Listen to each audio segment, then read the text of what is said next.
ఆ కేసులో చూస్తే ఆమె వివాహిత. ఇక్కడ ఈ కేసులో చూస్తే ఈమె ఇంకా కన్యక, వర్జిన్ అని మనకి బైబిల్ చెప్తా ఉంది. అదే మనం 18వ వచనంలో చూస్తాం. కన్యకలైన రాజకుమార్తెలు ధరించే వస్త్రం ఈమె ధరించుకుంది. అంటే దాని అర్థం ఏంటి అనంటే తామారు స్టిల్ వర్జిన్ అన్నమాట. సో ఈ రకమైనటువంటి, అక్కడ వివాహిత, ఇక్కడ వర్జిన్. అక్కడేమో బయట ఆమె, ఇక్కడేమో సొంత ఆమె, ఇంట్లో మనిషి. అక్కడ తన భర్త కావచ్చు, బెత్షెబా యొక్క భర్త, బెత్షెబా వాళ్ళ నాన్న, బెత్షెబా వాళ్ళ తాత, ముగ్గురికి దావీదుతో రిలేషన్ ఉంది. తన క్యాబినెట్ లో ఒకడు మినిస్టరు, ఇంకొకళ్ళేమో 30 మంది బలాఢ్యులలో వీళ్ళిద్దరు.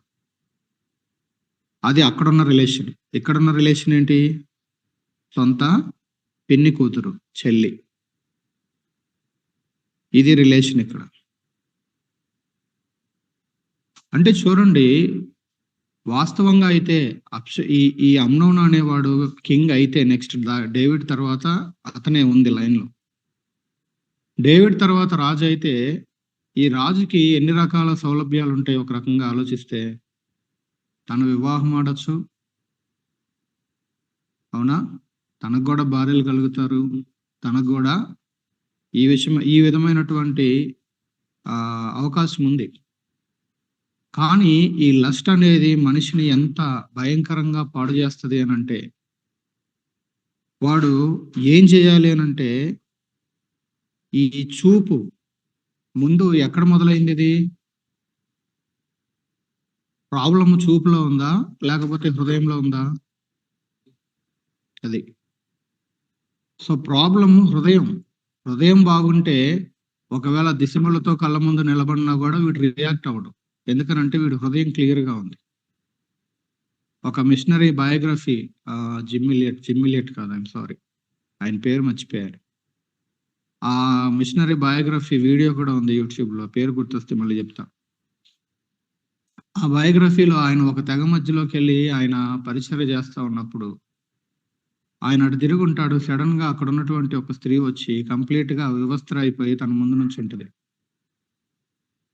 వెంటనే కళ్ళు మూసుకొని అటు తిరిగి అక్కడ నుంచి పారిపోతాడు.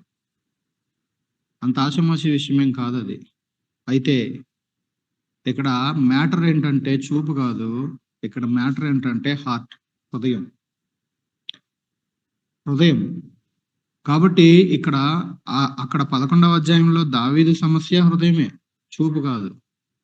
ఇక్కడ అమ్నోను సమస్య కూడా వాడి హృదయమే, చూపు కాదు.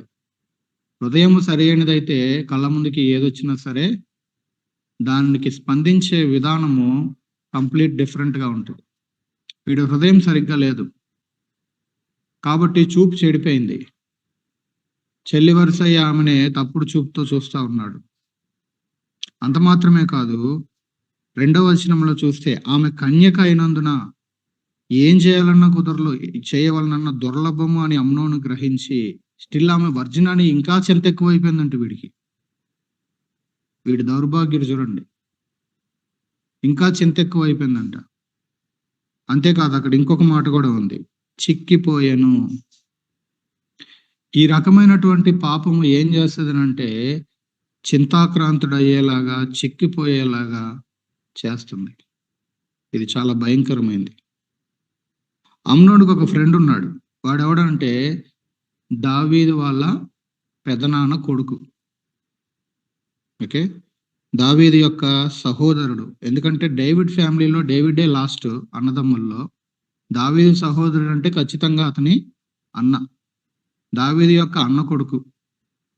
సో అక్కడ వాడు చివరోడు అయి ఉండొచ్చు బహుశా, ఇక్కడ వీడు మొదటోడు. కాబట్టి వీళ్ళిద్దరి వయసు కొంచెం దగ్గరగా ఉండేసరికి వీళ్ళిద్దరు తొందరగా దోస్తులు అయిపోయారు. వాడి గురించి బైబిల్ ఇస్తున్నటువంటి వివరణ ఏంటంటే, ఈ యెహోనాదాబు బహు కపటం గలవాడు, వెరీ క్రాఫ్టీ అన్నమాట. మామూలు కపటం కాదు. మన తెలుగులో ఒక సామెత ఉంటుంది కదా, ఏ ఎండక గొడుగు పడతారని, ఏ వానక గొడుగు పడతారని. అంటే వాడికి మేలు ఉంటుంది అని అనుకుంటే అటువైపు ఉంటారు. మన రాజకీయ నాయకులు కూడా అట్లాంటి వాళ్ళే అనేక మంది, మెజారిటీ. అందుకే ఇది అధికారంలో కానీ ఇటు దూకుతారు, మళ్ళీ అధికారంలోకి రాగానే ఇటు దూకుతారు. వీళ్ళు ఒక దగ్గర ఉండరు తిన్నగా. కొంతమంది ఉంటారు ఒకే పార్టీలో ఎన్ని సంవత్సరాలైనా స్థిమితంగా ఉండే గ్రూపు ఫ్యూ ఉంటారు. కానీ మెజారిటీ ఏం చేస్తారు? ఇటు నుంచి అటు, అటు నుంచి అటు. ఎందుకు? ఎవడు అధికారంలో ఉంటే వాడి దగ్గర ఉండాలి. ఏదో ఒక రకమైనటువంటి లబ్ధి పొందాలి. లబ్ధి పొందకపోయినా లాస్ట్ అధికారంలో ఉన్నప్పుడు మేము చేసినవన్నీ బయటికి తీయకూడదు. కాబట్టి ఇప్పుడు ఉన్న అధికారం వైపు చేరిపోయి నోరు మూసుకొని ఉంటే మా పాతయి మీరు బయటకు తోడకుండా ఉంటారు చాలు. ఈ రకమైన వైఖరి ఉంటది. వీడు అట్లాంటోడు. బహు కపటము కలిగినటువంటి వాడు. వాడొచ్చి అడిగాడు, ఏంటి నువ్వు ఇలాగైపోతున్నావు? ఏంటో వర్రీగా ఉన్నట్టు కనబడుతున్నావు, నువ్వు చిక్కిపోతున్నావు, ఏంటి కారణం నాకు చెప్పవా? అంటే వాడన్నాడు ఏమని? నా తమ్ముడగు అబ్షాలోము సహోదరి అంటున్నాడు. అబ్షాలోమునేమో నా తమ్ముడు అంటున్నాడు. ఈమెను మాత్రం ఏమనట్లేదు, చెల్లి అనట్లా.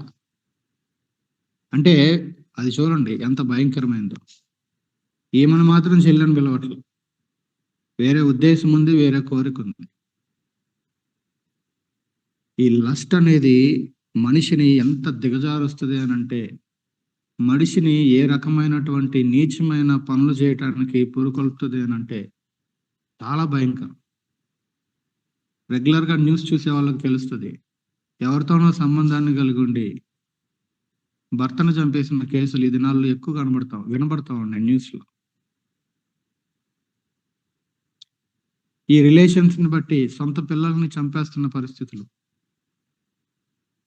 సొంత భర్త యొక్క తమ్ముడితో రిలేషన్స్ కలిగి తమ్ముడు అని ఈమె కలిసి భర్తను చంపేస్తున్న విషయాలు. ఇట్లాంటి న్యూస్లన్నీ మనకి రోజు వార్తల్లో వినబడతాం. కాకినాడలో ఒకసారి జరిగిన ఇన్సిడెంట్. ఈమె కొంచెం పెద్దది. అక్కడ ఉంటూ కాలేజీలో అక్కడ కొంచెం సువార్త లేకపోతే మీటింగ్స్ ఇట్లాంటివి ప్లాన్ చేయటం, ఈ రకమైనటువంటి వ్యవహారం చేసే ఒక సహోదరి. ఇంకొక ఆయన వచ్చాడు ఆ కాలేజీలోకి, ఆయన బిలీవర్. సో అక్క అక్క అనుకుంటా ఈ అక్క వెనకాల తిరిగాడు.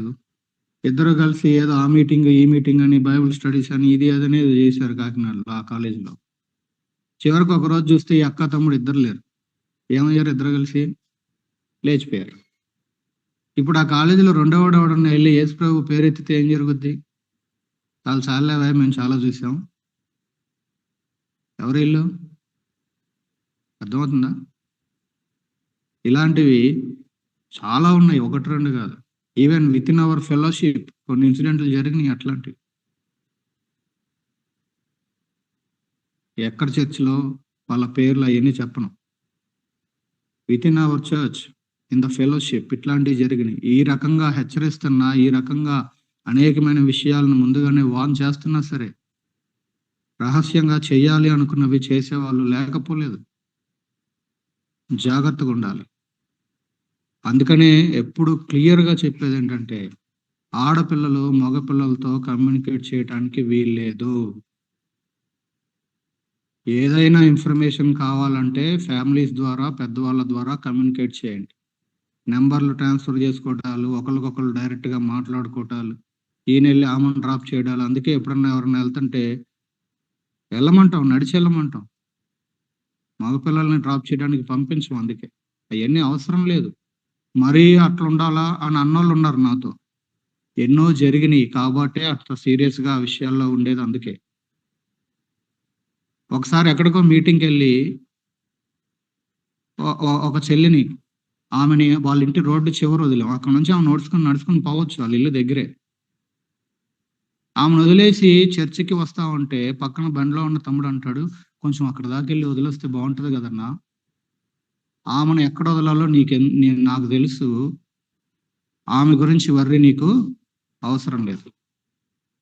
ఆమెను ఎక్కడ వదలాలో నాకు తెలుసు. వదిలిన దగ్గర నుంచి ఎలా వెళ్ళాలో ఆమెకి తెలుసు. అనవసరమైనటువంటి పనికి మాలిన కన్సర్న్ ఏమీ అవసరం లేదు. అర్థమవుతుందా? ఎక్కడ కన్సర్న్ చూపించాలో, ఎక్కడ లిమిట్లో ఉండాలో ఈ విషయాల్లో మాత్రము మనం జాగ్రత్తగా ఉండాలి. కాబట్టి ఇక్కడ ఈ ఈ ఈ విధమైనటువంటి ఈ వ్యక్తి ఏం చేశాడంట, ఒక సలహా ఇచ్చాడు. నాటకం వేయమన్నాడు, జబ్బు వచ్చినట్టు.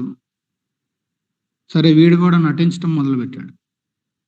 దావీదుకి తెలిసింది, అందులోనూ పెద్ద కొడుకు కదా, వెంటనే వచ్చాడు. ఏమైంది నాన్న, అమ్నోను ఎట్లున్నావు, ఏంటి బాలేదన్నారంటే, వాడొక రిక్వెస్ట్ పెట్టాడు. ఏమని? నా చెల్లి అయినటువంటి తామారు వచ్చి నాకు ఫుడ్ సర్వ్ చేసే విధంగా ఆజ్ఞిమ్మని చెప్పగానే దావీదు కూడా ఆ రకంగా వర్తమానం వాళ్ళింటికి పనివాడిని పంపించాడు. ఆ విధంగా ఆమె వచ్చింది. ఫుడ్ తన కళ్ళ ముందే ఫుడ్ ప్రిపేర్ చేసిందంట. అంటే ఇది కొంచెం చైల్డిష్ బిహేవియర్ లాగా అనిపించట్లేదా? ఫుడ్ ఎక్కడ ప్రిపేర్ చేస్తే ఏంటి? అంటే వీడి ఇంటెన్షన్ ఏంటి ఇంతకీ? ఆ ఫుడ్ ప్రిపేర్ చేసే క్రమంలో ఆమె నా కళ్ళ ముందు కనబడతా ఉండాలి, వీడు చూస్తా ఉండాలి. అది వాడి ఇంటెన్షన్ ఇంతకీ. కళ్ళ ముందే ఫుడ్ ప్రిపేర్ చేయాలి అనేది ఒక రిక్వెస్ట్. ఫుడ్ సర్వ్ చేస్తుంటే ఇక్కడ కాదు లోపలికి వెళ్ళాలి అనేది ఇంకొక రిక్వెస్ట్. ఉన్నోళ్ళందరినీ పంపించేశాడు. ఆ తర్వాత ఇప్పుడు దావీదుకి కావచ్చు, 11లో మనం చూసిన దావీదుకి వాక్యం తెలుసు. ఇక్కడ దావీదు పెద్ద కొడుకుగా ఉన్నటువంటి అమ్నోనికి ధర్మశాస్త్రం తెలుసు అంటారా, తెలియదంటారా? ఖచ్చితంగా తెలుసు. ఎందుకంటే దావీదు చాలా భక్తిపరుడు. సరే, 11వ అధ్యాయంలో ఒక వయసుకు వచ్చాక పాపంలో పడ్డాడు, కానీ దాని ముందు ఉన్నటువంటి దావీదు అప్పటికే అమ్నోను ఉన్నాడు. నేను అనుకుంటాను ఖచ్చితంగా అమ్నోన్ని కూర్చోబెట్టుకొని, తర్వాత సంతానం కలిగేలోపు వీడు ఫస్టోడు కదా, కాబట్టి అతన్ని కూర్చోబెట్టి ధర్మశాస్త్ర సంబంధమైనటువంటి విషయాల్ని, అనేక విషయాలు నేర్పించి బోధించుంటాడు ఖచ్చితంగా. సో ధర్మశాస్త్రం ఎరిగినటువంటి వాడిగా లేవీకాండము 18:11 ప్రకారము అన్నా చెల్లెల విషయంలో ఈ రకమైనటువంటి రిలేషన్ కూడదు అనేది కూడా వాడికి తెలుసు. సో ఈ విషయాలన్నీ ఎరిగి కూడా ఈ విధంగా పాపం చేయటం, ఆమె చేయబట్టుకొని ఇక్కడ మాత్రం ఏమంటున్నాడు 12వ వచనంలో, నా చెల్లి రమ్ము నాతో శయనించుము. ఒకవైపు చెల్లి అంటున్నాడు, మరొక వైపు శయనించు అంటున్నాడు. ఆమె ఏమంటుంది? ఒకవైపు నా అన్న అంటుంది, నన్ను అవమానపరచుకోము అంటుంది. ఇక్కడ కొంచెంసేపు అమ్నోన్ని పక్కన పెట్టి తామారు యొక్క భక్తి, తామారు యొక్క ఆత్మీయత గురించి ఒకవేళ మనం ఆలోచిస్తే, ఆమె ఎన్ని విషయాలు ఆలోచించిందో ఆమె సంభాషణలో మనకు అర్థమవుతుంది. జాగ్రత్తగా చూడండి. అక్కడ ఒకటి, నన్ను అవమానపరచద్దు, వన్ థింగ్. రెండవది ఏం చెప్తుంది? అసలు ఇలాంటిది జరగటము అన్యుల్లో జరుగుతుందేమో, కానీ ఇజ్రాయేలీలలో ఈ రకమైనటువంటి తప్పు, ఈ రకమైన పాపము జరగటం అనేది ఘోరం. ఇది ఇజ్రాయేలీలకి, మనం ఇజ్రాయేలీలము కాబట్టి మనకిది తగదు. ఇంకొకలాగా చెప్పాలంటే మనం క్రైస్తవులము, మనకిది తగదు, మనకి తగదు. రెండవది, ఒకటి, నన్ను అవమానపరచద్దు. రెండు, ఇది ఇజ్రాయేలీలకి తగదు. మూడవది ఏమంటుంది? నువ్వు చెయ్యొద్దు, ఇది జార కార్యము, ఇది మంచి కార్యం కాదు, ఇది మంచిది కాదు, ఇది జార కార్యము, ఇది చెడ్డ కార్యము, ఇది భయంకరమైన కార్యము, ఇది నువ్వు చెయ్యొద్దు. మూడవది. తర్వాత ఏముంది? నా అవమానాన్ని నేనెక్కడ దాచుకుంటాను? అసలు ఈ రకమైనది జరిగితే, ఈ రకంగా నేను అవమానపరచబడినట్లయితే నా అవమానాన్ని నేను ఎక్కడ దాచుకోవాలి? ఏం చేయాలి? నా జీవితము ఎఫెక్ట్ అవుతుంది, నా లైఫ్ గందరగోళం అయిపోతుంది. కాబట్టి ఇలాంటి దాన్ని నేను ఎక్కడ దాచుకోవాలి? నో అని అంటా ఉంది. తర్వాత చూడండి, అంటే తనకి ఏం జరుగుతుందో చెప్తూ వాడికి ఏం జరుగుతుందో కూడా చెప్తుంది. ఒకవైపు ఏమో నేను ఈ విధంగా తయారవుతాను, నా అవమానాన్ని ఎక్కడ దాచుకోవాలో తెలియని స్థితిలోకి నేను ఈ విధమైనటువంటి విషయాల్ని నేను ఫేస్ చేయాలి. నువ్వేం ఫేస్ చేయాలో తెలుసా? ఇది జరిగితే ఇజ్రాయేలీలలో నీవు దుర్మార్గుడు అవుతావు. ఇజ్రాయేల్ చరిత్రలో నువ్వేమవుతావు తెలుసా? దుర్మార్గుడు అయిపోతావు. వద్దు ఇలాంటి పని, నువ్వు దుర్మార్గుడు అవుతావు, వద్దు అంటుంది. అంతేకాదు, ఇంకొకటి కూడా చెప్తుంది. అయితే నువ్వు ఈ రకమైనటువంటి ఉద్దేశం కలిగి ఉన్నావు కాబట్టి నువ్వు ఏం చేయాలి అని అంటే, దీని గురించి వెళ్ళి రాజుతో మాట్లాడు. ఒకవేళ రాజు ఏం చేస్తాడు? నన్ను నీకియ్యక పోడు అని చెప్పినను. ఇన్ని చెప్పింది ఆమె. దీనివల్ల వాడికి జరిగేదేంటో చెప్పింది, తనకు జరిగేదేంటో చెప్పింది, దీని వలన ఇజ్రాయేలీలకి ఏంటో చెప్పింది. అన్ని రకాల విషయాలు చెప్పి చివరికేమనింది, "నువ్వెళ్ళి రాజుతో మాట్లాడు. మాట్లాడితే రాజు నన్ను నీకియ్యకుండా పోడు" అని చెప్పటంలో అది కరెక్టా కాదా? ఖచ్చితంగా కరెక్ట్ కాదు. ఆ టైంకి అక్కడి నుంచి తప్పించుకోవటానికి చెప్పినటువంటి ఒక మాట. ఎందుకంటే, ఒకవేళ ఈమె గూడా ధర్మశాస్త్రము ఎరిగినటువంటి వ్యక్తి అయినట్లయితే గనక, అందుకంటే ఆమె మాటల్లోనే అర్థమవుతుంది. అంతో ఇంతో భక్తుంది అనేది అక్కడ అర్థమవుతుంది. నాన్న చెప్పగానే, నాన్న మాటకు విధేయత చూపించి, తన అంతఃపురం నుంచి ఈ అంతఃపురానికొచ్చింది. వీళ్ళందరూ ప్యాలెస్‌లో ఉన్నోళ్ళు. ఒకవైపు డ్యాడీకి విధేయత చూపుతుంది. ఒకవైపు ఇజ్రాయెల్ యొక్క సంతతి యొక్క అవమానం గురించి మాట్లాడుతుంది. మనం ఎట్లాంటోళ్ళమో అనేది గుర్తు చేస్తుంది. మరొక వైపు తనకు కలిగే నష్టమేంటి, వాడికి కలిగే నష్టమేంటో మాట్లాడుతుంది. ఇన్ని మాట్లాడుతున్నటువంటి ఈమెకి ధర్మశాస్త్రము తెలీదా అంటే బహుశా తెలుసు. అయితే ఇన్ని చెప్పినా వాడు వినకుండా అదే రకమైన ప్రయత్నం చేస్తుంటే చివరికేమంటుంది? "వెళ్లి రాజుతో మాట్లాడు.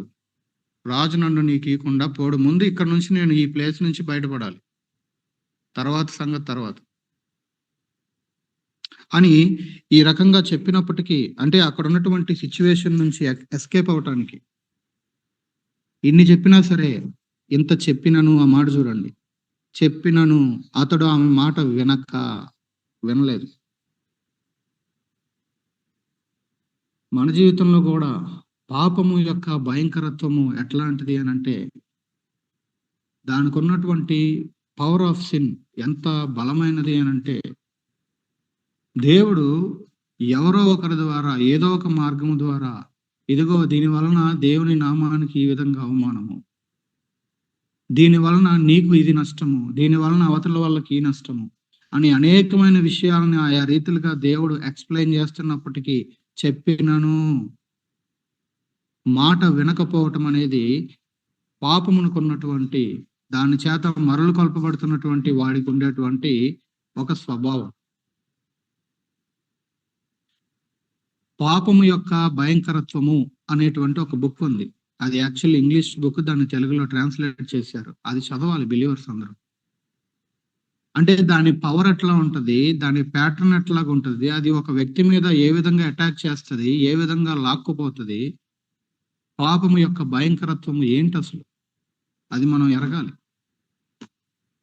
ఏదో సింపుల్‌గా పాపం అని మాట్లాడేసి, ఏదో సింపుల్‌గా చేయకూడదు అని జనరల్ కొటేషన్‌లు కాదు.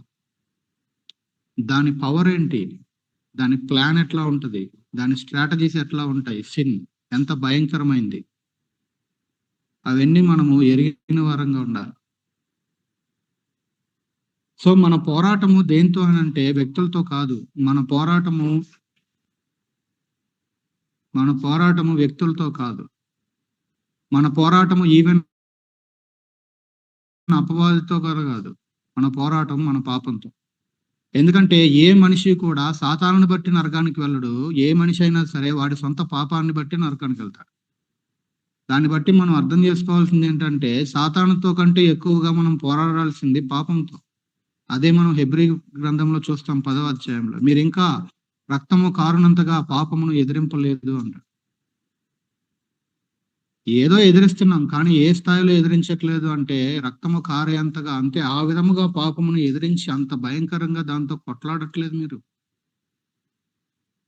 మన పోరాటము సాతాను కంటే ఎక్కువగా, మనుష్యుల కంటే ఎక్కువగా, అధిక పోరాటము పాపముతో జరగాలి. అది భయంకరమైనది.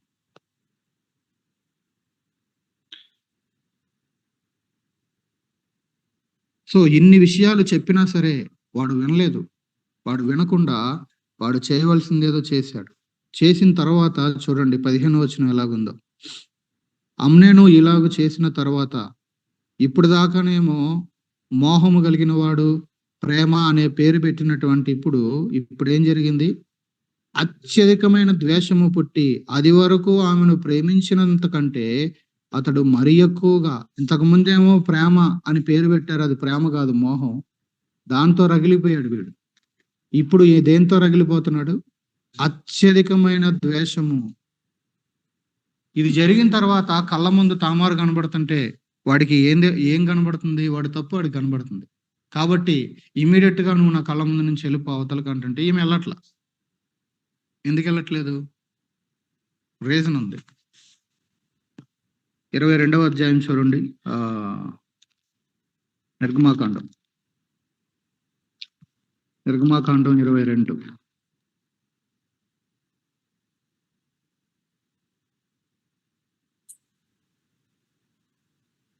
ఆ 16, 17 వచనాలు. 22, 16, 17. ఇక్కడ ప్రదానము చేయబడినటువంటి ఒక కన్యకను మరులు కొల్పి ఆమెతో శయనించిన ఎడల ఏం చేయాలి నెక్స్ట్? అట్లాంటిది ఒకవేళ జరిగితే ఆమె నిమిత్తము ఓలి ఇచ్చి ఆమెను పెండ్లి చేసుకోవాలి. వాళ్ళ నాన్నకి ఓలి ఇవ్వాలి. ఆమె తండ్రి ఆమెను వానికి నొల్లని ఎడల, ఒకవేళ తండ్రి ఒప్పుకోకపోతే కన్యకల ఓలి చొప్పున ఏం చేయాలి? నష్టపరిహారం అనేది, ఆ సొమ్ము అనేది చెల్లించాలి. ఇదే మనము ద్వితీయోపదేశకాండం 22వ అధ్యాయంలో కూడా చూస్తాం.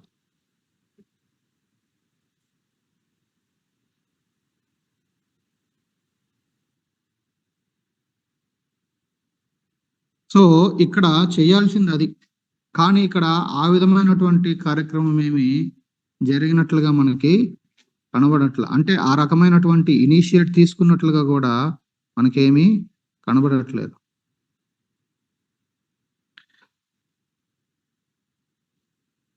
సో ద్వితీయోపదేశకాండం 22వ అధ్యాయము 28, 29 వచనాలలో కూడా మనం ఇదే విషయాన్ని చూస్తాం. జస్ట్ నోట్ చేసుకోండి చాలు.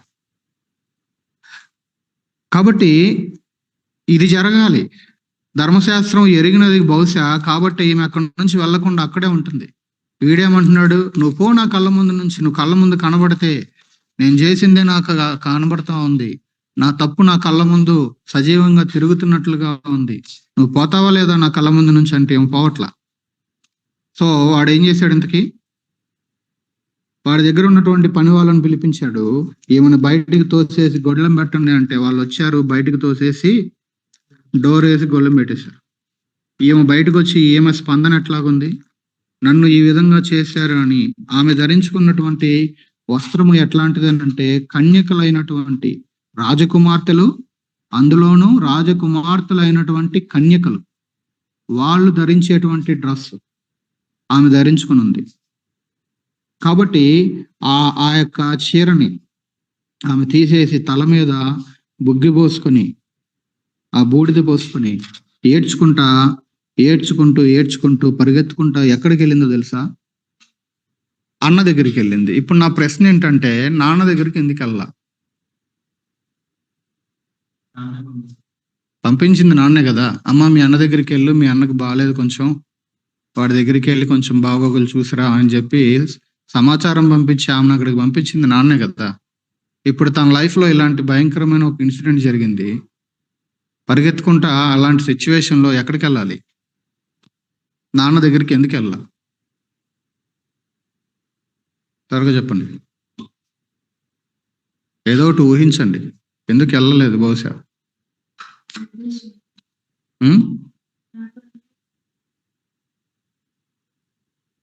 సరే, నాన్నకి ఈమెకి అంత డీప్ రిలేషన్ లేదంటారా? ఓహో, నాన్న కంటే కూడా సొంత అన్నతో ఎక్కువ రిలేషన్ ఉంది కాబట్టి ముందు అటు పరిగెట్టింది. ఓకే, ఇంకా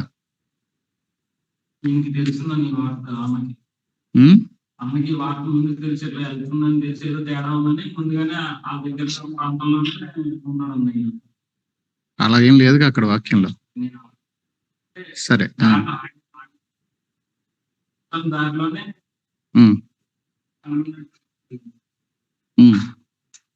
ఓకే, ఇంకా ఒకవేళ వాళ్ళ నాన్నగారు తప్పు చేసిన విషయం ముందే తెలిసేమో నేను వెళ్ళలేదు మన.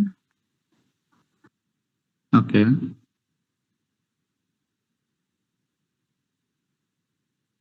డేవిడ్ యొక్క పరిస్థితి, దావీదు యొక్క పరిస్థితి ఎలాగుంది అని అంటే, ఆయన ఈ ఏరియాలో పర్టికులర్ గా పిల్లల్ని ఏమంటారు క్రమశిక్షణ చేసే విషయంలో దావీదు కొంత ఫెయిల్యూర్ అనేది మనకి ఇక్కడ కనబడతా ఉంది.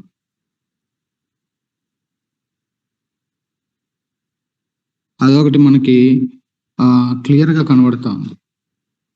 అంతేకాదు తామారుకి ఏం తెలుసు అనంటే తన తర్వాత కాబోయేటువంటి రాజు ఎవరు? ఖచ్చితంగా అమ్నోనే, పెద్ద కొడుకు కాబట్టి. అప్పటికి ఇంకా సొలొమోను పుట్టలేదు. ఆ సొలొమోను జస్ట్ పుట్టాడు అప్పుడే, పిల్లోడు. సో తన తండ్రి దగ్గరికి వెళ్ళలేదు. ఎందుకంటే ఆయన తన యొక్క కుమారుడు వైపు బయాస్ అవుతాడు, తన వైపు పక్షపాతం చూపుతాడు. ఇంతకు ముందు కూడా వీడు ఇది ఒకటే చెడు చేసి ఉంటాడు అంటారా అమ్నోను? ఇంతకు ముందు ఏదో ఒకటి చేసి ఉంటారంటారా? ఏదో ఒకటి చిన్నదో పెద్దదో ఏదో ఒకటి చేయకుండా ఒకేసారి ఇంత భయంకరమైనటువంటిది ఒకటి చేస్తాడా అని అంటే ప్రశ్నే. కాబట్టి వాడు చిన్నదో పెద్దదో అప్పటికే ఏదో కొన్ని వాళ్ళ లైఫ్ లో జరిగిపోయినాయి. సో వాడి క్యారెక్టర్ ఎటువంటి క్యారెక్టర్ అనేది అటు ఇంట్లో అందరికీ కూడా అర్థమైపోయింది. సో ఇంతకు ముందే ఇలాంటివి జరిగినప్పుడు ఏ రకమైనటువంటి డిసిప్లినరీ యాక్షన్ అనేది తండ్రిగా ఆయన తీసుకోవాల్సినంత రీతిలో ఆయన తీసుకోలేదు. కాబట్టి ఇతని గురించి నేను వెళ్ళి చెప్పినా సరే పెద్ద ఉపయోగపడదు అని అనుకుందేమో బహుశా. తిన్నగా తన సొంత అన్న దగ్గరికి పరిగెత్తుకుంటూ వెళ్ళింది.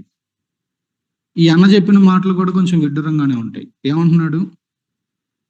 ముందు ఇతనే ఏమి చెప్పకముందే ఆమె వస్త్రాలు చింపుకోవటం, నెత్తి మీద బొగ్గు పోసుకోవటం, ఏడ్చుకుంటూ రావడాన్ని చూసి అబ్షాలోముకి అర్థమైపోయింది. అమ్నోను నిన్ను కూడినాడు కదా అని ఒక ప్రశ్న వేశాడు. అంతేకాదు, నా చెల్లి నువ్వు ఊరకుండు, అతడు నీ అన్నయ్య కదా, ఇందుని గురించి చింతపడద్దు. ఇది అసలు ఈ రియాక్షన్ చూడండి ఎట్లుందో. ఒకటి చింతపడద్దు అంటున్నాడు, ఊరకుండు అంటున్నాడు, వాడు నీ అన్నయ్య కదా అంటున్నాడు. అన్నయ్యనంత మాత్రాన ఏం చేసినా ఊరకుండాలా? తనకి అంతరంగంలో వేరే ప్లాన్ ఉంది. కాబట్టి ఈ ఇష్యూని ఏం చేస్తున్నాడు? ప్రస్తుతానికి టెంపరీగా దాన్ని కొంచెం దాచిపెట్టినట్లుగా దాన్ని కొంచెం సర్ప్రైజ్ చేస్తా ఉన్నాడు. నువ్వు ఊరుకుండు, చింతపడద్దు, నేను చూసుకుంటాను అంటే అప్పటి నుంచి ఆమె తన సొంత ప్యాలెస్కి వెళ్ళాలి. అప్పటి నుంచి ఎక్కడుంది? అబ్షాలోము ఇంట్లోనే ఉండిపోయింది. ఆ తర్వాత తామారుకి ఏం జరిగింది అసలు తన లైఫ్ లో లేవు డీటెయిల్స్. ఆమె నెక్స్ట్ ఫ్యామిలీగా అయ్యిందా, ఆమె ఫలించిందా ఏంటనే దానికి లేవు డీటెయిల్స్. వీళ్ళ ముగ్గురు యొక్క పేర్లు చూస్తే తామారు అంటే పామ్ ట్రీ, ఫలించటానికి గుర్తుగా ఉంది. అబ్షాలోం అంటే ఫాదర్స్ పీస్, తండ్రి సమాధానం అని. వీడి జీవితంలో చేసిందే తండ్రికి సమాధానంగా లేకుండా చేయటం. అమ్నోను అంటేనేమో ఫెయిత్ఫుల్, వీడి జీవితంలో లేనిదే నమ్మకత్వం. అసలు వాళ్ళ యొక్క 3 పేర్ల యొక్క సార్థకత అనేది లేకుండా పోయింది. చాలాసార్లు పేర్లు పెట్టుకుంటాం మనం. లోకంలో అయితే పుట్టిన తిథియాలని ఇంకొకటి అనే అక్షరాలు చూసి ఏదో చేస్తారు. దేవుని బిడ్డలంగా దేవుడు మనకి ఇచ్చిన వాగ్దానాలను బట్టి, మనతో మాట్లాడిన విషయాలను బట్టి మనము పేర్లు పెట్టుకుంటాం. సో ఆ పెట్టినటువంటి పేర్లకి సార్థకత అనేది లేకుండా పోయింది. ఆమె అప్పటి నుంచి అక్కడే ఉండిపోయింది. ఇప్పుడు ఒక్కొక్కరి యొక్క రియాక్షన్లు చూడండి. ఇప్పుడు ముందు తామారు యొక్క రియాక్షన్ చూసాం, దానికంటే ముందు ఈ పాపము తర్వాత ముందు అమ్నోను రియాక్షన్ చూసాం. భయంకరమైనటువంటి ద్వేషము, అక్కడ నుంచి వెళ్ళగొట్టడం. రెండవది తామారు యొక్క రియాక్షన్, తన వస్త్రాలు చింపుకొని నెత్తి మీద బొగ్గు పోసుకొని భయంకరంగా ఏడవటం. మూడవది అబ్షాలోం రియాక్షన్. అబ్షాలోం ఏమో ఊరకుండు, చింతపడద్దు, నేను చూసుకుంటానులే, నువ్వు ఉండు, నాతో పాటు ఉండు అని చెప్పి తన దగ్గర ఉంచుకొని టెంపరీగా ఆమెను కొంత ఓదార్చినట్లుగా కనబడతా ఉంది. సో ఇది ఎలాగా పాడు చేసిందో చూడండి. అంటే ఎలాగైతే పాపము జరగగానే ఇమ్మీడియట్ గా అమ్నోను రియాక్ట్ అయ్యాడో, విషయం తెలియగానే అబ్షాలోం అంత ఇమ్మీడియట్ గా రియాక్ట్ అవట్లా. వీళ్ళిద్దరూ రియాక్ట్ అయ్యారు. పాపం చేసినోడు రియాక్ట్ అయ్యాడు, తోసేశాడు. నష్టపోయినటువంటి స్త్రీ కూడా రియాక్ట్ అయింది, చింపుకుంది, ధూళిపోసుకుంది, ఏడ్చుకుంటా పరిగెత్తింది. ఇప్పుడు మూడవదిగా అబ్షాలోం దగ్గరకు వచ్చేసరికి వీడి రియాక్షన్ కొంచెం కూల్ గా కనబడుతుంది. కొంచెం చెల్లిని ఓదారుస్తూ నువ్వు నాతో ఉండు అని ఆమెను అక్కడ ఉంచాడు, ఆపాడు. నాలుగవది దావీదు రియాక్షన్. నెక్స్ట్ వచనంలో ఏముంది? 21లో ఈ సంగతి దావీదుకి వినబడినప్పుడు అతడు బహురౌద్రము తెచ్చుకొనెను. ఏమంటే ఎవరికైనా బహురౌద్రం వస్తే వాస్తవంగా ఏం చేయాలి? కొట్టాలి, చంపాలి, ఏదో ఒకటి యాక్షన్ అనేది తీసుకోవాలి. దావీదుకి చాలా కోపం అయితే వచ్చింది, కానీ ఏం చేశాడు అని అంటే ఏమీ చేయలే. He did nothing. ఏమీ చేయలే. వాడిని పిలిచి మాట్లాడలేదు, వాడిని గద్దించలేదు, వాడిని క్రమశిక్షణ చేయలేదు, ఏమి చేయలే. కోపం వచ్చింది, మళ్ళీ సైలెంట్ అయిపోయాడు. ఎలాగైతే యాజకుడైనటువంటి ఏలి తన కుమారులు చేస్తున్నటువంటి భయంకరమైన విషయాన్ని, వాళ్ళు ఇంకా బలి అర్పించడానికి తెచ్చిన దాన్ని ఆ కొంకీల నుంచి లాక్కొని తినటం, అక్కడ బలు అర్పించడానికి వస్తున్నటువంటి స్త్రీలతో సైనించటము, ఇలాంటి భయంకరమైనవి చేస్తున్నా సరే, ఎలాగైతే ఏలి తన పిల్లల్ని క్రమశిక్షణ చేయకుండా ఇది చేశాడో, ఇక్కడ కూడా అట్లాంటిదే. పేరెంటింగ్ లో పర్టికులర్ గా డిసిప్లినరీ క్రమశిక్షణ చేయటంలో డేవిడ్ యొక్క ఫెయిల్యూర్. సమూయేలు కూడా మామూలు వ్యక్తి ఏం కాదు. సమూయేలు వస్తున్నాడు అంటే అందరూ టెర్రర్ అన్నమాట. ఈవెన్ మన వాళ్ళు, పాత వాళ్ళు ఫెలోషిప్ లో ఫస్ట్ నుంచి ఉన్న కొంతమంది చెప్తా ఉంటారు, అసలు అన్న వస్తున్నాడంటే, జోసఫ్ అన్న వస్తున్నాడంటే టెర్రర్ ఇక వణికిపోయే వాళ్ళంట. చెప్తా ఉంటారు ఈ పాత వాళ్ళు.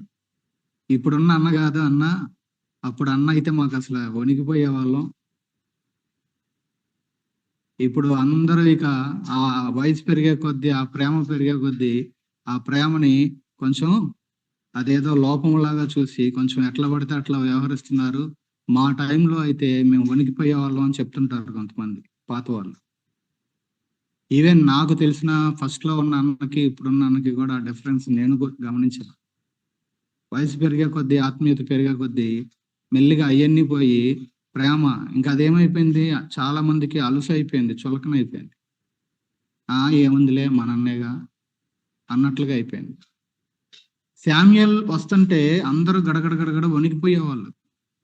కానీ చివరికి శామ్యూయల్ ముందుకు వచ్చి తన చివరి లైఫ్ అంతంలోకి వచ్చేసరికి ఏమన్నారు?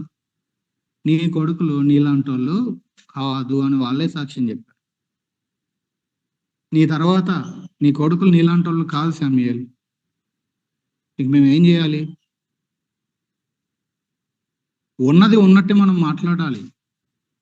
ఎందుకంటే శామ్యూయల్ పేరెంటింగ్ లో ఫెయిల్ అయినట్టుగా మనకు వాక్యమే తెలియజేస్తా ఉంది. అనేక మంది. సో దేవుడు మనకి ఇచ్చినటువంటి రెస్పాన్సిబిలిటీ, ఒకవైపు మన లైఫ్, మరొక వైపు మనకి ఇచ్చినటువంటి పిల్లలు. ఒక ఏజ్ వరకు ఎప్పుడైతే వాళ్ళు వైవాహిక వ్యవస్థలో వాళ్ళు ఒక ఫ్యామిలీగా అవుతారో అప్పటి వరకు వాళ్ళు మన యొక్క అథారిటీ కింద ఉంటారు, పేరెంటింగ్ కింద.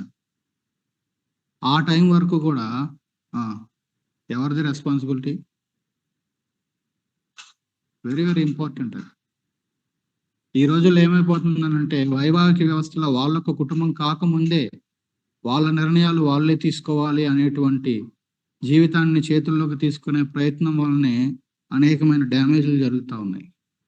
బిబ్లికల్ వాల్యూస్ని మనం అర్థం చేసుకొని నేను నా పేరెంట్స్ యొక్క అథారిటీ కింద ఉన్నాను అనేది అర్థం చేసుకోవాలి. సరే, సో ఇప్పుడు చూడండి 23వ వచనం. ఇంతకీ అబ్షాలోము 22లో ఏం చేశాడు? అసలు మంచి గాని చెడ్డ గాని అసలు అబ్షాలోము అమ్నోనుతో ఏమీ మాట్లాడలా, సైలెంట్గా ఉన్నాడు. ఇది చాలా డేంజర్ తెలుసా? ఒక రకంగా మాట్లాడితే మంచిదేమో. సైలెంట్గా ఉన్నారు. అటు నాన్న సైలెంట్గా ఉన్నాడు, పై వచనంలో కోపం వచ్చింది, కింద వచనంలో ఇప్పుడు తమ్ముడు కూడా సైలెంట్ గా ఉన్నాడు. మంచి చెడ్డ ఏం మాట్లాడలేదంట, ఊరకున్నాడు. అయితే ఏం చేశాడు? పగబట్టాడు. 2 ఏళ్ళు గడిచింది. ఇదంతా ఇమీడియట్ గా జరిగింది కాదు. 2 years ఇట్లా సైలెంట్గా ఉన్నారు. ఎవరు? ఆమె అన్నింట్లో ఆమె సైలెంట్గా ఉంది. అక్కడ అబ్షాలోం పగబెట్టుకొని అబ్షాలోం సైలెంట్గా ఉన్నాడు, అమ్నోను వాడు సైలెంట్గా ఉన్నాడు, డేవిడ్ సైలెంట్గా ఉన్నాడు. అందరూ 2 ఏళ్ళు గడిచిపోయినాయి. గొర్రెలు బొచ్చు కత్తిరించేటువంటి ఆ యొక్క సందర్భం వచ్చింది. ఆ కాలం వచ్చింది. ఇప్పుడు రాజకుమారులందరినీ విందుకు పిలవాలి అని అబ్షాలోము దావీదు దగ్గరికెళ్ళి, నాకు గొర్రెల బొచ్చులు కత్తిరించే కాలం వచ్చింది కాబట్టి రాజువైన నువ్వు, నీ సేవకులు, రాజకుమారులు అందరూ రావాలి అని నేను కోరుతున్నానంటే డేవిడ్‌కి అర్థమైంది మెల్లిగా. దావీదు అంత తెలివి తక్కువోడేం కాదు. అందుకే మెల్లిగా దాన్ని అవాయిడ్ చేయటానికి దావీదు ఏమన్నాడంటే, మేము అందరం వస్తే పెద్ద పరివారం వస్తాం, నీకు భారం అయిపోతుంది, వద్దులే అన్నాడు. సరే నువ్వు ఏదైనా కారణాన్ని బట్టి రాజుగా నువ్వు రాలేకపోతే కనీసం రాజకుమారుల్ని పంపించు అంటాడు. నీ తర్వాత నెక్స్ట్ అమ్నోను అన్నే కదా, అన్నను పంపించు అంటాడు. మళ్ళీ ఒక్కడనే అంటే డౌట్ వస్తుందేమో అని మిగతా రాజకుమారులు అందరినీ పంపించు, నీకు కలిగిన వాళ్ళు అన్నారు కదా. అమ్నోను ఒక్కడే అన్న, మిగతా వాళ్ళందరూ అబ్షాలోముకి తమ్ముళ్ళే. ఈయనే కదా నెక్స్ట్ ఉంది. సో నా అన్నని, మిగతా తమ్ముళ్ళని, రాజకుమారులను అందరినీ పంపించు అంటే రాజు కాదు కాదు అని చెప్పిన అక్కడ మనకి 2 సార్లు కనబడిన మాట ఏంటి? బలవంతము చేసెను. ఏం చేశాడు రాజుని? 25వ వచనం చివరిలో, పంపిస్తావా లేదా ఫోర్స్ చేశాడు. చివరికి ఏం జరిగింది? బలవంతము చేశాడు, బతిమాలాడు. కోరుతున్నాను అని 24లో చూస్తాము, బలవంతము చేసినని 25వ వచనంలో చూస్తాము, ఆ తర్వాత మనవి చేసెను అని 26వ వచనంలో చూస్తున్నాము, 27లో సెలవిచ్చెను అనే మాట చూస్తున్నాం. సో అంటే ఇక పట్టు వదలని వాడులాగా దావీదు అనే వరకు కూడా వీడేం చేశాడు?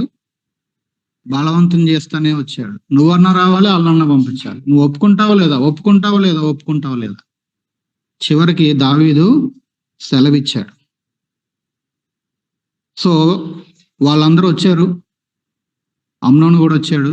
వీడు తన సేవకులకి ఇచ్చినటువంటి ఆజ్ఞ ఏంటి అని అంటే, వాడు కొంచెం మత్తుడైన తర్వాత, నేను మీకు ఆజ్ఞిస్తున్నాను, మొహమాటం లేకుండా నిర్మోహమాటంగా వాడిని చంపేయండి అని తన దగ్గర ఉన్నటువంటి పని వాళ్ళకి ముందుగానే ఆజ్ఞ ఇచ్చాడు. ఆ రకంగానే వాళ్ళు చంపేశారు. ఇక్కడ చూడండి, మనుష్యుడు ఏం విత్తునో ఆ పంటనే కోయను అనే యొక్క మాట మనం మాటికి గుర్తు చేసుకున్నాం. ఇక్కడ డేవిడ్ ఊరియా విషయంలో ఏం జరిగిందో ఇక్కడ అదే జరుగుతూ ఉంది. అక్కడ ఆయన్ని మత్తునుగా చేస్తే ఇక్కడ వీడిని మత్తునుగా చేశాడు. అక్కడ మర్డర్ ప్లానే, ఇక్కడ మర్డర్ ప్లానే. అక్కడ ఆయన ప్లాన్ అయింది, ఇక్కడ ఈయన ప్లాన్ అయ్యింది. అక్కడేమో చంపే పని యోవాబుకు అప్పచెప్పాడు, ఇక్కడేమో చంపే పని తన దగ్గర ఉన్న అబ్షాలోము సేవకులకు అప్పగించాడు. అర్థమవుతుందా? అక్కడే అందుకనే 12వ అధ్యాయంలోనే 10వ వచనంలో దేవుడు క్లియర్ గా అప్పటికే చెప్పేశాడు నాతాను ద్వారా, నీ ఇంటి వారికి సదాకాలము యుద్ధము కలుగును అని చెప్పాడు. ఇక్కడ అదే నెరవేరుతా ఉంది. మొదలైంది దేవుని యొక్క తీర్పు. సో ఈ రకమైనటువంటి మోహము ఆయన విత్తాడు. ఇప్పుడు వెంటనే ఆయనేమో విత్తింది బయట కుటుంబంలో, ఇక్కడేమో సొంత కుటుంబంలో కొయ్యవలసి వస్తా ఉంది. ఏ రకమైన కుయుక్తులు పన్నాడో ఆ కుయుక్తులే ఇక్కడ మళ్ళీ గమనించవలసి వస్తా ఉంది. డైరెక్ట్ గానో ఇండైరెక్ట్ గానో ఇక్కడ దావీదు ఇన్వాల్వ్మెంట్ ఎలాగుంది? ఆమెను వెళ్ళమని చెప్పింది ఆయనే కదా. మరి ఇష్యూ జరిగిన తర్వాత దాని గురించి ఆయన ఏం చేయలే. ఇప్పుడు న్యూస్ చూస్తుంటే ఒక హెడ్లైన్ అదే, ఒక ఆమె ఎవరో చనిపోయిందంట, ఒక హీరో గురించి హడావిడి. డైరెక్ట్ గానో ఇండైరెక్ట్ గానో ఏముంది? అతని బాధ్యత ఉందని. ఇక్కడ డేవిడ్ యొక్క రెస్పాన్సిబిలిటీ ఉంది.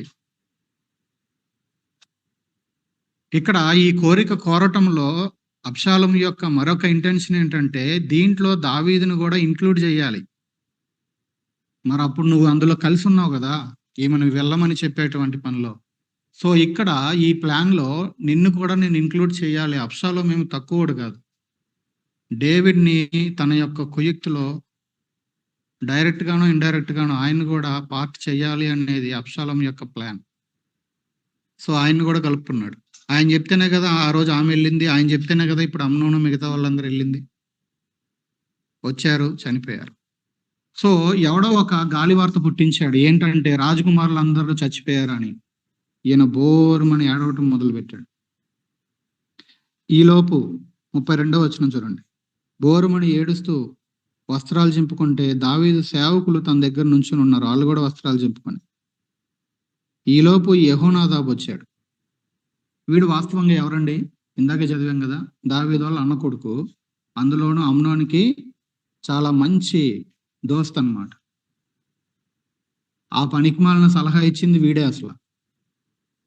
చూడండి, ఎప్పుడైనా మనము పాపము చేత ఏడవబడుతున్నప్పుడు ఎవరైనా వాక్యానుసారముగా దైవికమైన సలహా ఇస్తే ఇంత తొందరగా ఎవడన్నా తీసుకుంటాడా? పనికిమాలిన సలహా మాత్రం ఎంత ఇమీడియట్ గా తీసుకుంటామో, దైవికమైన సలహా ఇస్తే మాత్రం తొందరగా నచ్చదు. ఇదొకటి. మరొకటి ఏంటంటే, వాడు ఒక విషయం చెప్తున్నాడు, రాజు దగ్గరకు వచ్చి అంటున్నాడు, అందరూ చచ్చిపోయారని అనుకోవద్దు, అమ్నోను ఒక్కడే చచ్చిపోయాడు. ఎందుకు అనంటే, వాడు తామారుని పాడు చేసినప్పటి నుంచి వాడిని చంపాలి అని అబ్షాలోముకి ఆ ఆలోచన ఉంది అని రాజు దగ్గరకు వచ్చి చెప్తున్నాడు. ఏమండి, ఇప్పుడు ఇక్కడ ఆగి ఆలోచిద్దాము. అబ్షాలోముకి ఈ ప్లాన్ ఉంది అని తెలిస్తే వీడు అమ్నోను యొక్క ఫ్రెండ్ కాబట్టి అసలు వెళ్ళి ఎవడికి చెప్పాలి? ముందు ఫ్రెండ్కి చెప్పాలి కదా. మరి ఈయన ఫ్రెండ్ కదా. ఒరే, నిన్ను చంపాలని అబ్షాలోముకి ఆలోచన ఉందిరా, కాబట్టి నువ్వు జాగ్రత్తగా ఉండాలి అని హెచ్చరించి ఉంటే ఈ అమ్నోను అనేవాడు ఎల్లుండేవాడా? వెళ్ళిన తర్వాత జరగాల్సిందేదో జరిగిపోయిన తర్వాత ఇప్పుడు రాజు ముందు నుంచొని ఏమంటున్నాడు? రాజా, అందరూ చనిపోలేదు, అమ్నోను ఒక్కడే చనిపోయాడు. ఆ ఇన్సిడెంట్ జరిగినప్పటి నుంచి లాస్ట్ 2 years నుంచి ఇది చెయ్యాలి అనేటువంటి ఉద్దేశము అబ్షాలోముకి ఉంది అని చెప్తా ఉన్నాడు. ఈ మాటలు చెప్తుండగానే వెనక నుంచి మిగతా రాజకుమారులు అందరూ కూడా వాళ్ళు వచ్చారు వెనక్కి. ఇదిగో రాజా, నేను చెప్పిందే జరిగింది చూడు, అందరూ వచ్చేసారు, వాడు ఒక్కడే చచ్చిపోయాడు అన్నాడు. ఇప్పుడు ఈ యెహోనాదాబు దగ్గర నుంచి మనం నేర్చుకోవాల్సిన పాఠం ఏంటి? ఏ ఎండకా గొడుగు, ఏ వానకా గొడుగు పట్టే రకం వీడు. ఒకవేళ ఎంక్వైరీ చేసి, మన భాషలో చెప్పాలి అనంటే సిబిఐ ఎంక్వైరీ చేసి ఎవడు దీనికి బాధ్యుడని ఎంక్వైరీ చేస్తే ప్లాన్ ఇచ్చింది ఎవడు? ఇప్పుడు దీనిలో ఎవడు నష్టపోవాలి? యెహోనాదాబుకు కూడా శిక్ష అనేది రావాల్సిన పరిస్థితి ఉంది. సో వీడు వాడి యొక్క స్వలాభం కోసం ఫ్రెండ్ లేదు, పాడు లేదు, ఊరికే ఫ్రెండ్షిప్ అని పేరు. నిజమైన ఫ్రెండ్షిప్ అయితే యోనాతాన్ లాగా దావీదు ప్రాణం మీదకి వస్తే తన ప్రాణం అడ్డు పెట్టేవాడేమో. ఇది నిజమైన ఫ్రెండ్షిప్ కాదు ఇది. కాబట్టి తన వరకు వచ్చేసరికి వాడు పోతే పోయాడు. ఈ రకంగా నేను రాజు దగ్గరికి వెళ్ళి నిలబడి ఈ కారణాలు చెప్పి ఈ రకంగా చేయటం వలన నేను తప్పించుకోవాలి, రేపు నా రాజకీయ భవిష్యత్తు కూడా బాగుండాలి, ఇది వీడి ఇంటెన్షన్. కాబట్టి పక్కకు తప్పుకున్నాడు. So very very important. మనము కలిగి ఉన్నటువంటి స్నేహితులు ఎవరైనా సరే వారు నిజమైన స్నేహితులేనా? Very very important. వారు ఇచ్చేటువంటి సలహాలు, సూచనలు ఎట్లాంటివి? అన్ని బాగున్నప్పుడు ఓకే, ఇష్యూస్ కొంచెం కఠినంగా అవుతున్నప్పుడు వాళ్ళు తీసుకుంటున్నటువంటి స్టాండ్స్ ఏంటి? జాగ్రత్తగా ఉండాలి, జాగ్రత్తగా ఉండాలి. వెంటనే వచ్చేసారు. ఆ తర్వాత వచ్చినటువంటి రాజకుమారుల దగ్గరగా ఏడ్చారంట, వాళ్ళ సేవకులు ఏడ్చారంట, రాజు ఏడ్చారంట, అందరు ఏడ్చారు భయంకరంగా. 37వ వచనం చూడండి. అబ్షాలోము పారిపోయి, వాస్తవంగా ఇజ్రాయేలీలకి పొరపాటున పాపం చేస్తే వాళ్ళకి ఆశ్రయపురాలు ఉన్నాయి, కానీ ఇది పొరపాటు పాపం కాదు, పక్కా ప్లాన్ ఇది. అంటే పాపము చేయటానికి 11వ అధ్యాయంలో దావీదు పక్కా ప్లాన్ చేశాడు. అవునా? చేయటానికి ప్లాన్ చేశాడు, దాన్ని కప్పుకోవడానికి ప్లాన్ చేశాడు, పక్కాగా ప్లాన్ చేశాడు. ఇక్కడ జరిగింది కూడా అదే. పాపము చేయటానికి వాడు పక్కాగా ప్లాన్ చేశాడు అమ్నోను. వీడిని చంపేయడానికి అబ్షాలోము కూడా పక్కాగా ప్లాన్ చేశాడు. ఇక్కడ మనం ఆలోచించవలసింది, మన ప్రణాళికలు దేనికోసం వేస్తా ఉన్నాం? మనమేం తక్కువ వాళ్ళం కాదు. ఎంత పక్కాగా ప్లాన్ చేస్తారంటే, ఈ మధ్యలో ఎప్పుడు ఎడ్వర్డ్ విలియమ్స్ అన్న ఒక మీటింగ్ లో మాట్లాడుతూ అంటున్నాడు, చాట్ చేస్తారు వీళ్ళిద్దరు రిలేషన్ లో ఉండి, హాయ్ బంగారం అంటాడు, ఆ మెసేజ్ అటు వెళ్ళగానే డిలీట్, ఆమె ఏదో రిప్లై పడుతుంది, వీడు చదవంగానే మళ్ళీ డిలీట్. ఫోన్లో డిలీట్ చేస్తున్నావు, హిస్టరీని తీసేస్తున్నావు, నువ్వు ఏమేమి చూసావో కనబడకుండా దేవుని ఎదుటి నుంచి ఎవరు డిలీట్ చేస్తారు? దేవుడికి తెలియదా నీ చాటింగ్ ఏంటో, నువ్వు చూస్తున్నటువంటి విషయాలు ఏంటో? మనుషుల ముందు డిలీట్ చేసి సాఫ్ట్గా కనబడుతున్నావు, దేవుని ముందు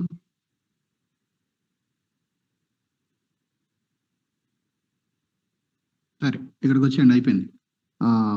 ఏది 37. వీడు ఆశ్రయపురానికి వెళ్ళాలా, ఎందుకంటే వీడు బై మిస్టేక్ జరిగితే ఆశ్రయపురాలకు వెళ్ళాలి, వీడు ఇంటెన్షనల్లీ చేశాడు కాబట్టి ఎక్కడికి వెళ్ళిపోయాడంట? తల్మయ్యను గెషూరు రాజు దగ్గరికి వెళ్ళాడు. అక్కడికి ఎందుకు వెళ్ళాడు? వెళ్తే ఆయన ఎందుకు చేర్చుకున్నాడు? దావీదు లాంటి వాడిని ఎదిరించి చేర్చుకునే ధైర్యం వాడెందుకు చేశాడు? 3వ అధ్యాయం 3వ వచనానికి రండి ఒకసారి. 3వ అధ్యాయం 3వ వచనం. కిల్యాబు అను 2వ వాడు, 3వ లైన్ లో చూడండి, 3వ వాడైన అబ్షలోము గెషూరు రాజాకు తల్మయి కుమార్తెయగు మైకా వలన పుట్టాను. అంటే అబ్షలోము యొక్క అమ్మ మైక, వాళ్ళ అమ్మ వాళ్ళ నాన్న గెషూరు రాజు అయిన తల్మయి. అంటే ఈవిడ ఎవరి దగ్గరికి వెళ్ళాడు? ఇంతకీ తాత దగ్గరికి వెళ్ళాడు. అర్థమైందా? తాత దగ్గరికి వెళ్ళాడు. సో ఆమె భార్యగా ఉంది కాబట్టి దావీదు ఆ గెషూరు రాజ్యాన్ని వదిలేశాడు. అక్కడ నుంచి భార్యను తెచ్చుకున్నాడు కాబట్టి ఆ రాజ్యాన్ని కదిలించకుండా ఆ రాజ్యాన్ని అట్లా వదిలేశాడు. చిన్న రాజ్యం అది, ఇజ్రాయేలీకి దగ్గరలోనే ఉంది. అయినప్పటికీ అక్కడ నుంచి ఒక భార్యను తెచ్చుకున్నాడు కాబట్టి ఆ రాజుని ఆ రాజ్యాన్ని వదిలేశాడు. కాబట్టి ఈయన ఎక్కడికి వెళ్ళి దాక్కున్నాడు? సొంత తాత దగ్గరికి వెళ్ళి దాక్కున్నాడు. దావీదుకి తెలియదు అంటారా? పోనీ అప్పుడైనా సరే వెతికి వాడిని లాక్కొచ్చే ప్రయత్నం చేసినట్టుగా మనకి బైబిల్లో ఉన్న రికార్డు ఉందా? లేదు. ఇది వెరీ వెరీ ఇంపార్టెంట్ ఏరియా. ఈ అధ్యాయంలో పొరపాటు జరిగినప్పుడు, తప్పు జరిగినప్పుడు పిల్లల్ని డిసిప్లినరీ యాక్షన్ తీసుకునే విషయంలో జరిగినటువంటి లోపము, అది చేయలేదు కాబట్టి ఒకళ్ళని చూసి ఒకళ్ళు అందరూ రెచ్చిపోయారు. ఏం చేసినా మా నాన్న ఏమండో, ఏమండో. కొన్నిసార్లు అది కూడా కొంచెం గొప్పగా చెప్పుకుంటారు. దేవుని బిడ్డగా నేను ఇన్ని సంవత్సరాల్లో మా పిల్లల్ని ఎప్పుడు నేను గద్దించలేదు, అదేదో గొప్పగా మాట్లాడతారు. గద్దించకపోతే పాడవుతారు వాళ్ళు. దేవుడే మనల్ని బుద్ధి చెప్పడానికి, దేవుడే ఆయన గద్దిస్తుంటే అంటుంటే పిల్లల్ని మనం వదిలేస్తే ఎట్లాగా? ఆఫ్టర్ ఆల్ మనుషులు. సరే ఇక్కడికి రండి, చివరి వచ్చిన చూడండి. అక్కడ ఎంతకాలం ఉన్నాడంట? 3 years ఉన్నాడు తాత దగ్గర. దావీదేమో ప్రతిరోజు ఈ 3 ఏళ్ళు కూడా ప్రతిరోజు ఏం చేశాడు? ఈ అమ్నోను గురించి ఏడవటం కాదు, 37వ వచనం చివరిలో ఉంది, అంగలార్చుచుండెను. విపరీతమైన దుఃఖాన్ని సలిపాడు ఆయన, విపరీతమైన దుఃఖం. తర్వాత 39, అమ్నోను మరణము ఇక నిశ్చయించుకొని, అంటే బెత్షెబాకి పుట్టిన బిడ్డ విషయంలోనేమో 6 రోజులు అయిపోయి 7వ రోజు కోలుకొని లేచేసాడు. కానీ ఇక్కడ ఎంత టైం పట్టింది చూడండి, ఎన్ని సిమిలారిటీస్ ఉన్నాయో ఆ అధ్యాయానికి ఈ అధ్యాయానికి. అక్కడ ఎమ్మటే లేచాడు, వాడి దగ్గరికి నేను వెళ్తాను తప్ప వాడు ఇక్కడికి రాడు, ఇలాంటి మాటలు చాలా మాట్లాడాడు. కానీ అమ్నోను విషయంలో మాత్రం 3 సంవత్సరాలు అంగలారుస్తూనే ఉన్నాడు. ఈ 3 సంవత్సరాలు ఈయన అక్కడ ఉన్నాడు. చివరి మాట చూడండి, ఓదార్పు నొందిన వాడై అబ్షాలోమును పట్టుకొనవలనన్న ఆలోచన మానేను. కింద ఫుట్ నోట్లో చూడండి, అబ్షాలోము మీద ప్రాణము పెట్టుకొనెను. ఇన్ని చేస్తే మళ్ళీ దావీదుకి ఏమొచ్చింది? అబ్షాలోము మీద ప్రాణము పెట్టుకొనెను, ప్రాణం పెట్టుకున్నాడు. ఎప్పుడైతే ఇది తెలిసిందో, ఆయన ఓదార్పు పొందాడని వాడికి తెలిసిందో విషయము, తన మీద ప్రాణం పెట్టుకున్నాడు అనే విషయం ఎప్పుడైతే తెలిసిందో, ఇమ్మీడియట్ గా అబ్షాలోము వెంటనే అక్కడి నుంచి వచ్చేసాడు. అది మనం తర్వాత అధ్యాయాల్లో చూస్తాం. సో ఇక్కడ మనం నేర్చుకోవాల్సినటువంటి విషయము, ఎందుకు చంపాడు అని అంటే, ఒకటి చేసినటువంటి తన తామారు విషయంలో, చెల్లి విషయంలో చేసినటువంటి దానికి ప్రతీకారం ఒక కారణం అయితే, రెండవది తను కుర్చీ ఎక్కాలి అనేటువంటి ఆలోచన. రెండోవాడు ఎలాగో లేడు, ఈ మొదటివాడు లేకుండా ఉంటే ఖచ్చితంగా నెక్స్ట్ కింగ్ ఎవరు? నేనే. ఆ ప్రయత్నము ఇంకా కంప్లీట్ గా నెరవేరట్లేదు కాబట్టి వాడు వేరే గ్రూప్ ని సపరేట్ చేసి, మన పార్టీల్లో రాజకీయాల్లో కూడా అదే జరుగుద్ది కదా, ఒక పార్టీ 2 గ్రూపులు అయిపోయి మహారాష్ట్రలో అదే జరిగింది. ఈ పార్టీ మాదే అని చెప్పి నాయకత్వం అంతా వేరే వాళ్ళు తీసేసుకున్నారు. ఇప్పుడు వీడు కూడా అట్లాగే దావీదు క్యాబినెట్ లో ఉన్న కొంతమంది మినిస్టర్స్ ని, అధికారాన్ని అంతా కూడా ఇది చేసుకొని వాడి సింహాసనాన్ని ఆక్రమించుకునే ప్రయత్నాన్ని మొదలుపెట్టాడు. సో వీడి గురంతా దేని మీద ఉంది? దానికోసము సొంత చెల్లిని కూడా ఏదో మాయ మాటలు చెప్పి అక్కడ ఉంచేశాడు. అందుకే నువ్వు చింతపడొద్దు, నువ్వు బాధపడొద్దు, ఉండు నేను చూసుకుంటాను. ఆమె గురించి పోనీ ఏమన్నా చేశాడా అంటే ఏం చేయలే. మరి ఆమె ఏమైంది అంటే బహుశా మరణం అయ్యే వరకు బహుశా ఆమె అట్లా ఉండిపోయిందేమో.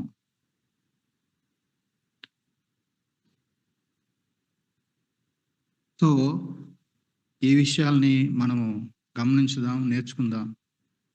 ఏం విత్తాడో అది కోసాడు. కుయుక్తుల దగ్గర నుంచి, హత్య దగ్గర నుంచి, నష్టము దగ్గర నుంచి, దుఃఖము దగ్గర నుంచి మన జీవితాల్లో సీరియస్గా తీసుకోవాల్సిన విషయం అదే.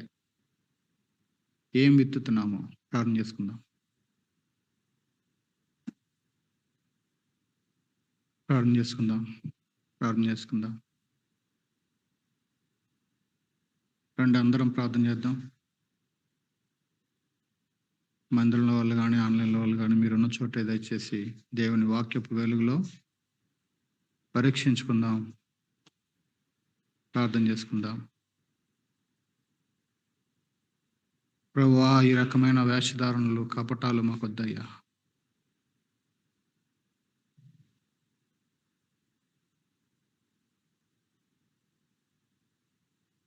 మా జీవితాల్లో ప్రభువా, నైతికంగా మా జీవితాలని కాపాడుకునే విషయాల్లో ప్రభు కృపను అడుగుదాం.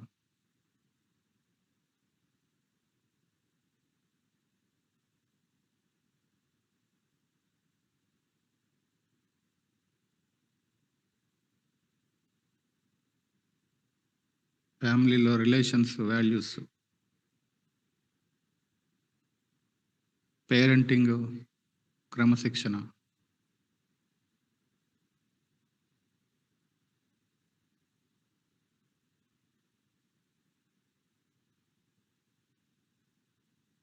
ప్రార్థన చేసుకుందాం.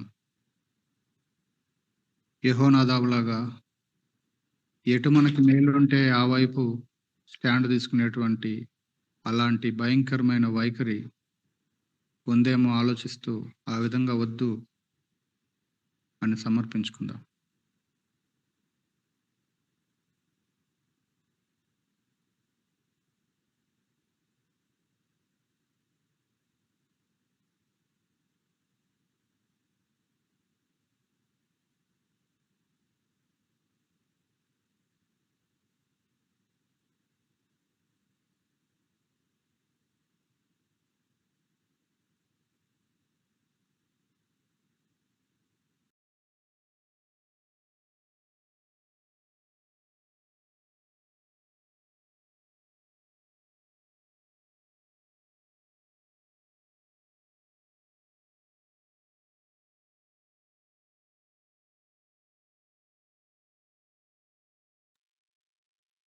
చేయండి, దయచేసి అందరం ప్రార్థన చేద్దాం.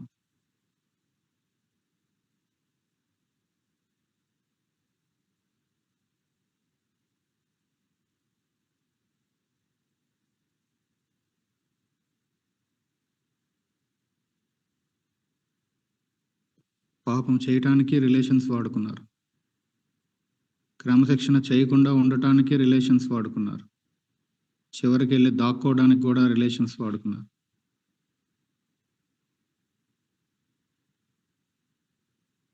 రక్త సంబంధాలు, రిలేషన్స్ దేనికోసం వాడుకుంటున్నాం మనం?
ప్రార్థన చేసుకుందాం. ఎవరైనా ఒకరు ప్రార్థన చేస్తారా? 2 మాటలతో క్లుప్తంగా ప్రార్థన చేద్దాం. రండి, ఒకరు ప్రార్థన చేయండి.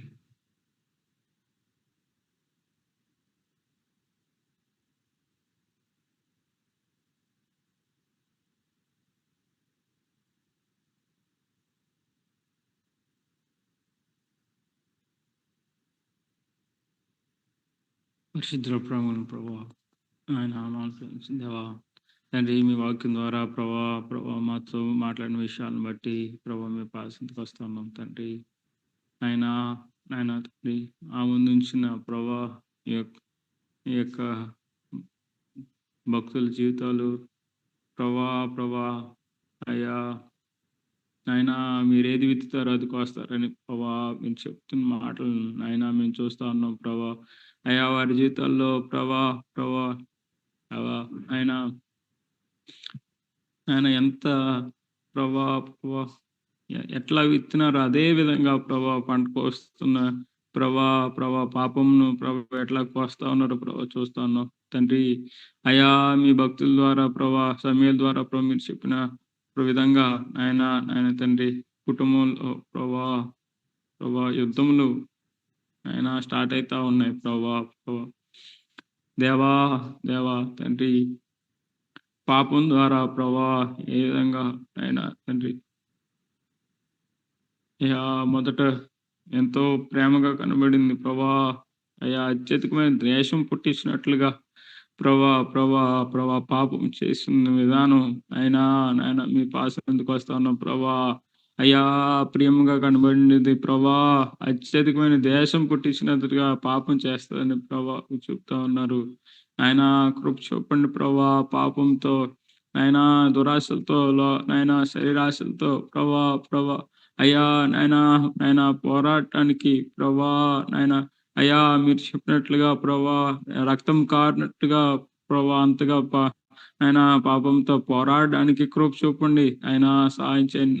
ఆయన మీరు రక్తం కారణతగా పోరాడలేదని చెప్తా ఉన్నారు. ఆయన ఆ విధంగా నాయన కృప చొప్పున ప్రభా ఏ విషయాలైతే ఏ పాపం అయితే ప్రభా చిక్కుపోయినట్లుగా చేస్తా ఉన్నదో ప్రభా ఆత్మీయంగాను ప్రభా శారీరకంగాను ప్రభా నాయన వాటి నుంచి దూరం అవడానికి కృప చొప్పున ప్రభా దైవికమైన సలహాలు తీసుకోవడానికి ఆయన ప్రభా అయ్యా వచ్చిన ప్రతి సలహాను మేము తీసుకోకుండా ప్రభా అయ్యా మీ పాసం దగ్గర కూర్చుని దాని కనిపెట్టి అప్పుడే నేను నిర్ణయం తీసుకోవడానికి కృప చెప్పండి నాయన దేవా అయ్యా మేము పాపం చేస్తే ప్రభా క్రైస్తవ్యానికి దేవా మీకు ప్రభా అవమానము మాకు అవమానము అయ్యా తండ్రి మీ బిడ్డలుగా మీ నామంకు అవమానం ఇచ్చేవారు అవుతామని ప్రభా అయ్యా మేము చూస్తా ఉన్నాం ప్రభా కృప చూపండి తండ్రి. మీ నామంకు మహిమ తెచ్చేవారుగా ఉండటానికి ప్రభా మమ్మల్ని వాడుకోమని అడుగుతా ఉన్నాం దేవా కృప చూపండి. అయ్యా తమ జీవితాలను బట్టి దేవా కృప చూపండి ఎటువంటి విషయంలోను ప్రభా అయ్యా అభిషాలం విషయంలోను దేవా ఆయన బ్యాక్గ్రౌండ్ ప్లాన్స్ లేకుండా దేవా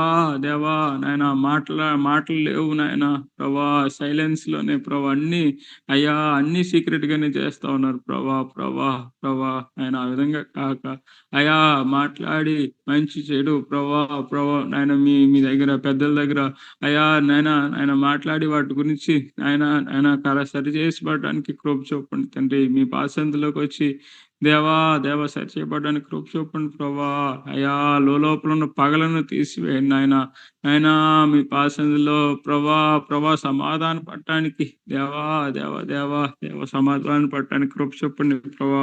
అయ్యా అయ్యా పగలు ప్రభా కుట్రలు ప్రభా ఆయన వాటి నుంచి దూరం చేయమని వేడుకుంటున్నాం తండ్రి. ఆయన దావీదు ప్రభా అయ్యా విషయం తెలిసినప్పటికీ కూడా మౌనంగా అయిపోయి ఎంత రౌద్రం వచ్చినప్పటికీ కూడా ప్రభా అయ్యా మౌనిగా ఉండిపోయినాడు ప్రభా ఆయన అయ్యా అన్యాయం అక్రమము మా కళ్ళ ముందు జరిగినప్పుడు ప్రభా మేము అట్లా అయా మౌనంగా ఉండని ఉండలేనటువంటిగా ప్రభా మమ్మల్ని చేయమని వేడుకుంటున్నాం తండ్రి. అయ్యా అయ్యా తండ్రి కళ్ళ ముందు జరుగుతుండగా చలించలేని స్థితిలో అటువంటి స్థితికి వెళ్ళకుండా నాయనా కృప చూపండి తండ్రి. నాయనా ఆయన మీ బిడ్డలుగా అయ్యా నాయన ఎటువంటిది జరిగినప్పుడు మా కళ్ళ ముందు జరుగుతున్నప్పుడు మేము దాన్ని చలించలేని స్థితిలోనికి మమ్మల్ని ఉంచమని దేవా అయ్యా నాయన రెస్పాండ్ అవ్వకుండా సైలెంట్ అవ్వకూడదు నాయన కృప చూపండి. ఆయన మీ బిడ్డలుగా స్పందించాలి నాయన సహాయం చేయండి తండ్రి. స్పందించడానికి కృప చూపండి నాయన దేవా ప్రతి విషయంలోనూ రిలేషన్స్ వాడుకుంటూ అయ్యా తండ్రి బంధువులని చుట్టాలని అయ్యా తండ్రి నాయన వారిని ఆశ్రయిస్తూ వారి విషయాలు అయ్యా నాయన తండ్రి నాయన తండ్రి మీరిచ్చి నాయన నియమాలను కానీ అయ్యా నాయన మీ ధర్మశాస్త్రపు చెప్తున్న మాటలను మేము సరిగ్గా తీసుకోవట్లేదేమో అయ్యా. మా బంధువులని మేము ఎగ్జంప్షన్ చేస్తా ఉన్నాము అయ్యా. మా ప్రియులని చెప్పి మేము అయ్యా కొన్ని విషయాలని నెగ్లెక్ట్ చేస్తా ఉన్నాము. దేవ కృప చూపండి అయ్యా. అందరినీ ఒకలాగే చూడటానికి మీరు కృప చూపండి తండ్రి. సహాయం చేయండి మా జీవితాల్లో నాయన మీకు మహిమకరంగా బతకడానికి కృప చూపండి అయ్యా. మా సంఘాల్లో మా సహవాసంలో కూడా ఇటువంటి విషయాలు గతంలో జరిగినాయనే విషయం బాధ కలిగిస్తా ఉంది. ఆయన కృప చూపండి తండ్రి అయ్యా. మేమందరము మీ రూపంలోనికి మార్చిపడినట్లుగా మీ స్వరూపంలోనికి అయ్యా మీ చిత్తం చేస్తూ ఆయన అయ్యా ఆ విధంగా మారడానికి కృప చూపండి తండ్రి. ఆయన ఇలాగా మీ నామానికి మహిమ తెచ్చి వారిగా ఉండాలి నాయన ఇలాగ తండ్రి. మీ నామానికి అవమానం తెచ్చి వారి వలె దేవా మచ్చ వలె ఉండకుండా నాయన కృప చూపండి. ఈ విషయాలు అయ్యా మా గమనంలోకి తీసుకొస్తా ఉన్నారు నాయన ఇటువంటి విషయాల్లో అయ్యా నాయన ఎలర్ట్ అవడానికి ఆయన ఆ విధంగా తండ్రి ఈ విషయాలను మైండ్ఫుల్ గా బిహేవ్ చేయడానికి కృప చూపండి దేవా. కృప చూపండి తండ్రి ఆయన మీరే సహాయం చేయండి తండ్రి. మా జీవితాల్లో మీకు మహిమ తెచ్చినట్లుగా కృప చూపమని తండ్రి.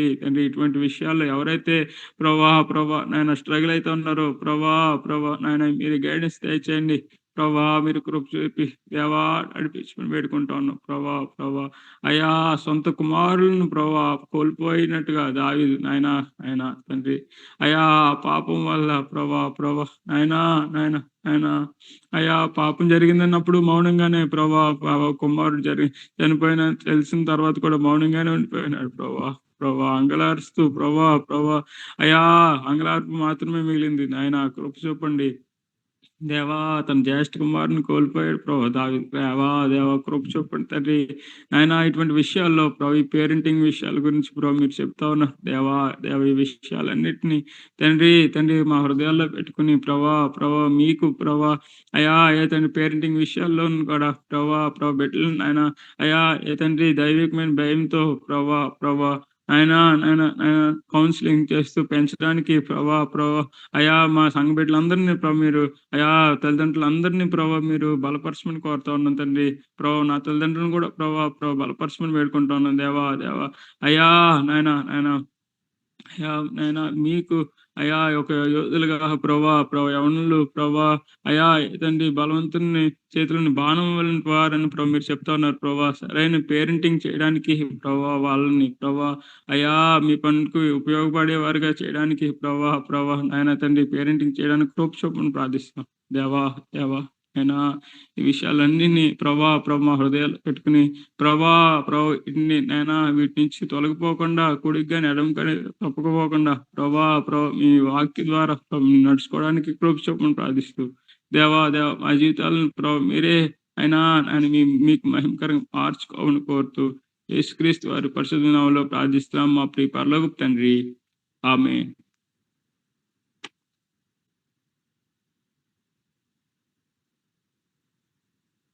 ప్రార్థన చేసుకుందాం. రెగ్యులర్ పాయింట్స్ కాకుండా ఏదైనా ప్రాముఖ్యమైన అవసరతలు ఉంటే చెప్పండి, ప్రార్థన చేద్దాం.